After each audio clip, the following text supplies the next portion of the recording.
آج اس سے ہٹ کے ایک بیٹی اور باپ بحیثیت عورت اس کے مسائل، چند گزارشات آپ کے گوشوار کرنا چاہوں گا۔ اللہ تعالیٰ نے عورت کو جتنا تحفظ اور تقدس دین اسلام میں دیا ہے، کسی اور مذہب نے اس کو اتنا تحفظ نہیں دیا۔ رشتوں کے حوالے سے، عزت احترام کے حوالے سے، مقام مرتبہ کے حوالے سے، عبادات، معاملات، اور اس کے ساتھ صرف یہ نہیں کہ اس کو حقوق دے دیے، دنیا میں اس کو جو ہے وہ عزت آبرو عطا کر دی، بلکہ اللہ تعالیٰ نے اس بیٹی، اس ماں، اس بہن اور اس بیوی کو جو عورت کے کسی ایک روپ میں ہے، اللہ تعالیٰ نے جنت کے بالا خانے بھی عطا کیے ہیں۔ اللہ تعالیٰ نے اس کو اس کی نیکیوں کے عوض اپنے عرش کا سایہ بھی دیا۔ اگر مردوں میں دنیا میں کسی کو سرداری دی ہے تو خواتین کو بھی اللہ تعالیٰ نے سرداری عطا کی ہے۔ اگر مردوں میں اللہ تعالیٰ نے افضل اور اعلیٰ مقام عطا کیے ہیں تو خواتین کو بھی اللہ تعالیٰ نے منفرد انداز میں عزت آبرو عطا کی ہے۔ اگر مردوں میں شجاعت اور بہادری، وفاداری اور قربانی، یہ سارے معاملات رکھے ہیں تو اللہ تعالیٰ نے خواتین میں بھی بہادری، شجاعت اور وفاداری کے وہ اسلوب ان کو عطا کیے ہیں کہ جس کی مثال کائنات کے اندر نہیں ملتی۔ اگر جنت میں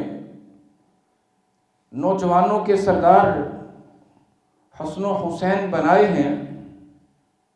تو اللہ تعالیٰ نے خواتین کو بھی سرداری سے محروم نہیں رکھا۔ ان کی ماں رسول اللہ صلی اللہ علیہ وسلم کی لخت جگر، سب سے پیاری بیٹی، لاڈلی بیٹی فاطمہ الزہرا رضی اللہ تعالی عنہا کو جنت کی عورتوں کا سردار بھی بنایا ہے۔ لیکن آج سوال یہ پیدا ہوتا ہے، افسوس کا مقام یہ ہے کہ آج کے جدید دور میں بھی دور جاہلیت کے تقاضوں کو پورا کیا جاتا ہے۔ جو دور جاہلیت میں بیٹی کی پیدائش پر، بیٹی کی تربیت پر، بیٹی کے عروج پر، بیٹی کے شباب، حسن اور جمال پر، بیٹی کی روانگی کے مواقع پر، اور بیٹی کو ایز اے بہو، ایز اے وائف گھر لانے کے بعد جو ظلم، جو جبر، جو تشدد، جو زیادتی اس دور جاہلیت میں تھی، آج اس جدید دور میں پڑھے لکھے گھرانوں میں، اچھے بھلے لوگوں میں بلا تفریق وہی ظلم، وہی تشدد، وہی جبر، وہی زیادتیاں دیکھنے اور سننے کو ملتی ہیں، جبکہ رسول اللہ صلی اللہ علیہ وسلم کو اللہ تعالیٰ نے ساری کائنات کے لیے رہبر بھی بنایا، رہنما بھی بنایا، رحمت للعالمین بھی بنایا، اور اس پیغمبر نے، اس رسول نے، اس ہادی نے، اس قائد نے، اس لیڈر نے، اس رہبر نے، اس رہنما نے ہر ایک رشتے میں، ہر ایک تعلق میں، ہر ایک برادری میں، ہر ایک موقع پر، ہر ایک لمحہ کی ہر گھڑی میں اپنی امت کی، اپنے گھر والوں کی، اپنے چاہنے والوں کی، اپنے ماننے والوں کی ہمیشہ رہنمائی کی ہے، ہمیشہ ان کی تعلیم و تربیت میں اہم کردار ادا کیا ہے۔ جب بیٹی اس دور میں کسی گھر میں جنم لیا کرتی تھی،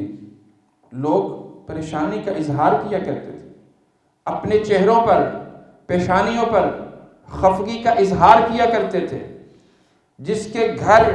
جس نے جنم دیا ہے اس کو طعن و تشنیع، ظلم اور تشدد کا شکار کیا کرتے تھے، اس کو اپنے گھر سے آگ کر دیا کرتے تھے، طلاق دے دیا کرتے تھے، بہت سارے ظلم اور جبر ہوا کرتے تھے۔ ایمان سے، یقین سے بتاؤ کہ آج ہمارے معاشرے میں، قبیلے میں، برادری میں ایسا نہیں ہے کہ جس گھر میں ایک سے دو سے تین بیٹیاں پیدا ہو جائیں اس کے اوپر ظلم نہیں ہوتا، جبر نہیں ہوتا، طعن و تشنیع نہیں ہوتی، اس کے ساتھ علیحدگی نہیں ہوتی، اس کو فارغ نہیں کیا جاتا۔ اس میں اور اس میں کیا فرق رہا؟ لیکن آئیے میں آج اس بات پر، اس انداز میں کہ ہمارے رہبر، ہمارے رہنما جہاں رحمت للعالمین بھی تھے، وہ ایک بحیثیت باپ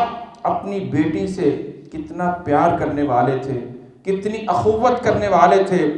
غربت کی انتہا کے درجے میں رہ کر اپنی بیٹی کی کس انداز میں اعلیٰ تربیت کرنے والے تھے، غربت کی انتہا درجے میں رہ کر اپنی بیٹی کو کس انداز میں رخصت کرنے والے تھے، غربت کے انتہا درجے میں اپنی بیٹی کو اپنے گھر پر آنے پر کون سے انداز میں واعظ و نصیحت کرنے والے تھے، اپنے گھر میں اپنی بیٹی کو بھوک افلاس کی شدت میں دیکھ کر کن الفاظ میں ان کو دلاسا دینے والے تھے۔ وَإِن تَعُدُّوا نِعْمَةَ اللَّهِ لَا تُحْصُوهَا۔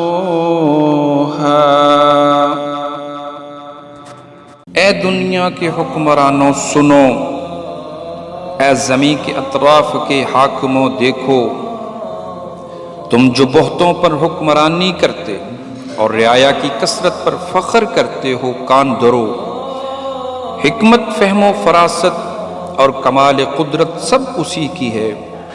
یہ چاند، ستارے، سورج، کرنیں،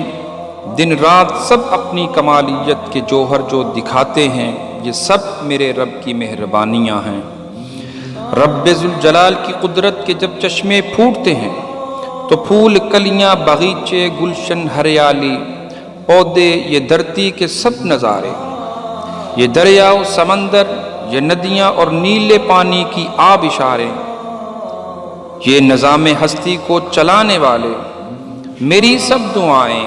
التجائیں، مسکراہٹیں، محبتیں سب رنگ لائیں،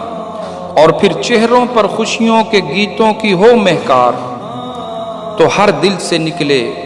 میرے رب کی ہیں مہربانیاں۔ ہم نے کی دعا، اسی نے سنی التجا، یہ سب اسی کی حشمت کا کمال ہے، جو پتھر میں بسنے والے کیڑے کو کرتا ہے روزی عطا۔ ہم سبوں کا پالنہار، جس نے پرندوں کو گنگنانے کی قوت بخشی اور لبوں پر آنے والی صدائیں، یہ سب ہیں میرے رب کی مہربانیاں۔